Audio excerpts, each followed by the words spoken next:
नमस्कार।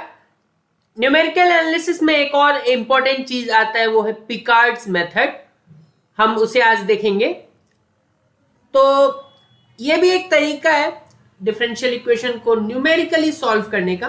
ठीक है, कमेंट में आप अपना फेवरेट स्पोर्ट लिख सकते हैं कि कौन सा स्पोर्ट आपका फेवरेट है, उससे पता चलेगा, क्योंकि स्पोर्ट का रोल बहुत अहम होता है हमारे जीवन में। वापस आते हैं इस क्वेश्चन पे।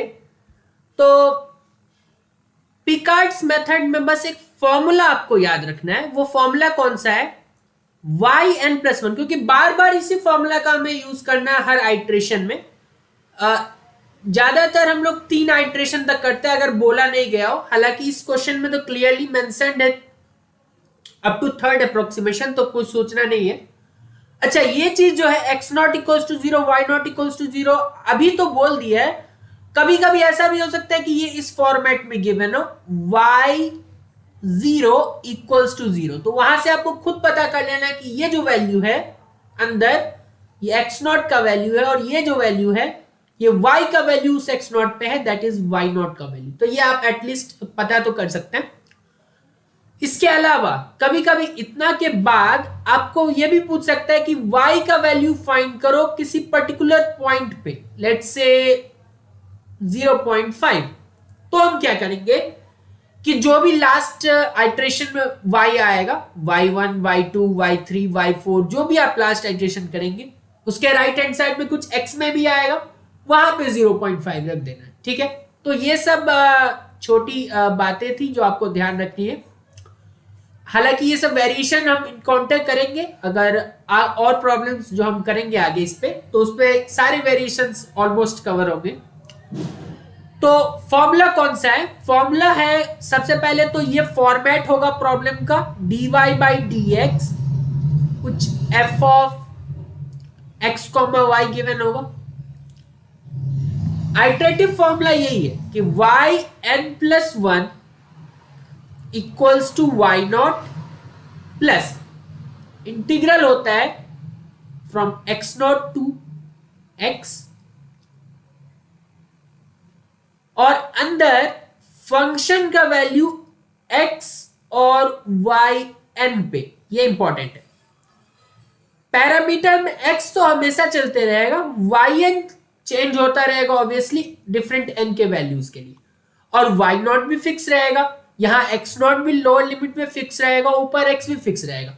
ओनली थिंग जो कि चेंज होगा वो है yn का वैल्यू। ठीक है, तो यही आइटरेटिव फॉर्मूला हमें ध्यान रखना है, और इसी पे अलग अलग n के वैल्यूज का यूज करके हमें निकालना है।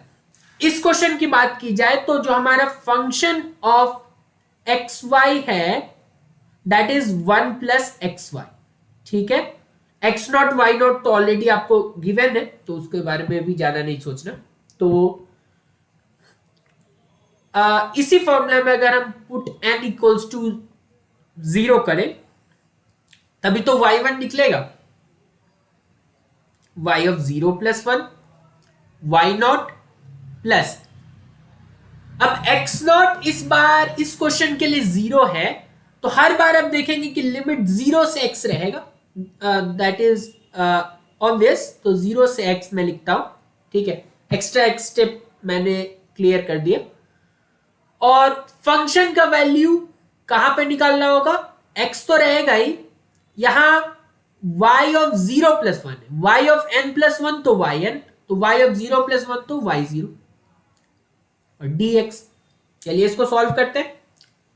ये तो y1 है, y0 का वैल्यू 0 है तो 0 लिख देते हैं, प्लस इंटीग्रल है 0 से x, इंटीग्रेशन तो आता ही होगा। फंक्शन का वैल्यू x y0 पे, तो फंक्शन में जो कि ये है यहां पे रख दो। तो 1 तो कांस्टेंट है, x के जगह x ही रहेगा, और y के जगह आ जाएगा y0। अब क्योंकि y0 का वैल्यू 0 है तो ये पूरा टर्म हमारा हो जाएगा 0। तो अगले स्टेप में y1 का जो वैल्यू होगा वो होगा 0 से x, simply 1+0 that is 1 dx, तो dx।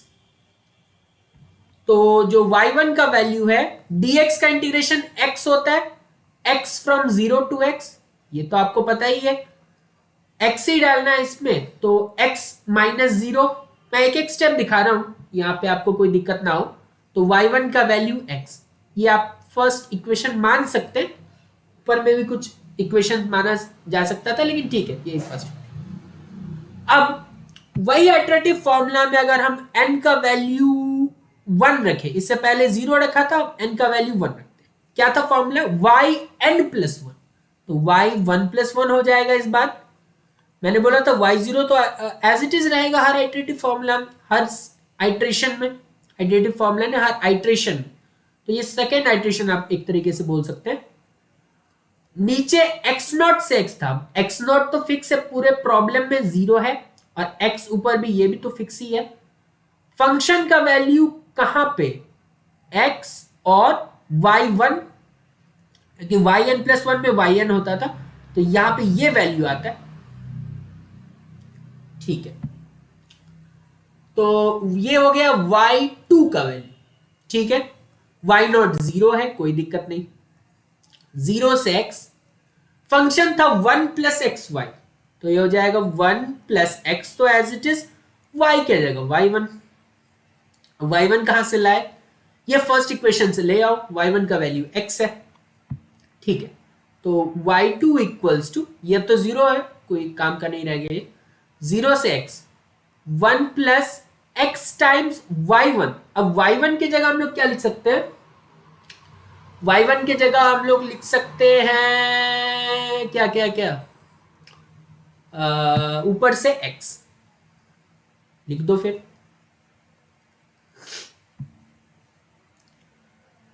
तो y2 equals to 1 plus x square का इंटीग्रेशन, एक और स्टेप लिख देते, क्या चले जाएगा, 1 प्लस एक्स स्क्वायर dx, ठीक है। तो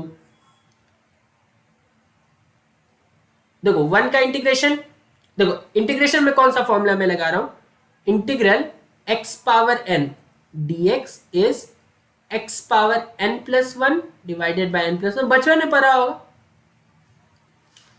तो 1 का 1 मतलब x power 0, x power 0 plus 1 divided by 0 plus 1, that is x। Similarly यहां x क्यूब बाई 3 हो जाएगा।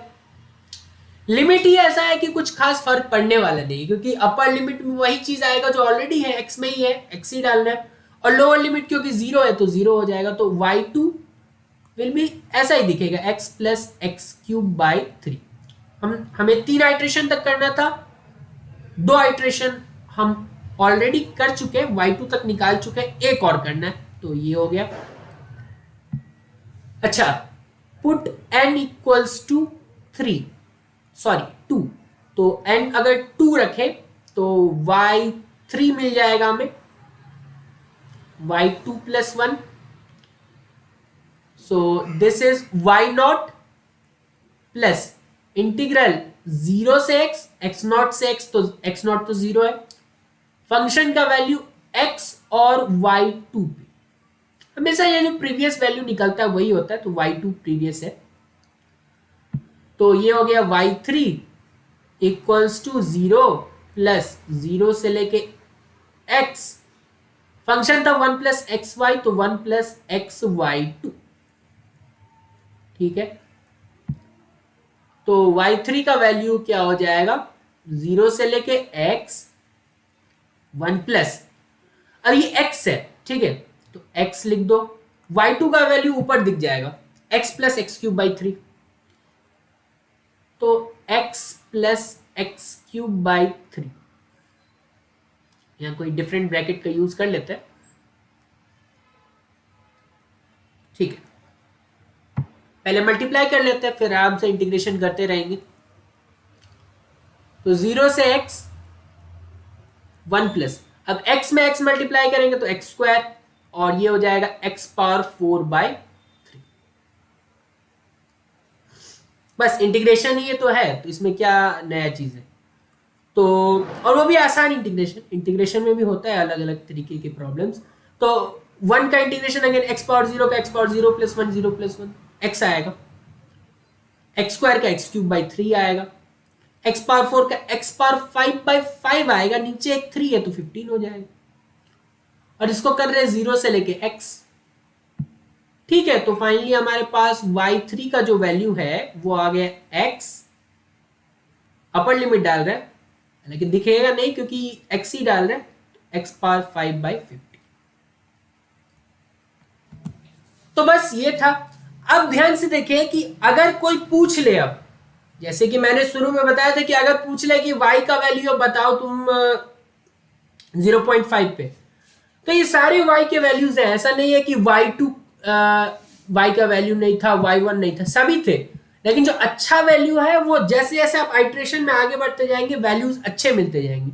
y3 से बेटर y4 हो सकता था, y5 हो सकता था, तो जो बेस्ट वैल्यू है उसी में आप प्लग इन करें। तो अगर y का वैल्यू आप 0.5 पे पूछता, कुछ नहीं, y3 एट 0.5 इज 0.5 का क्यूब बाई 3, 0.5 का पावर 5 बाई 50, जो भी आता वही उसका वैल्यू हो जाता। ठीक है, तो ऐसा हम करेंगे आगे।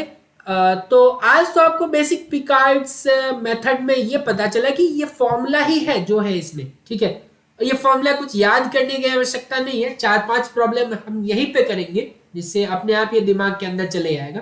ठीक है, तो yn+1, y0 तो हर बार सेम रहता है, x0 x ये भी आपको क्वेश्चन में शुरू में पता चले, x तो हर एक प्रॉब्लम में रहेगा, x0 आपको गिवन प्रॉब्लम में पता चल जाएगा क्या है।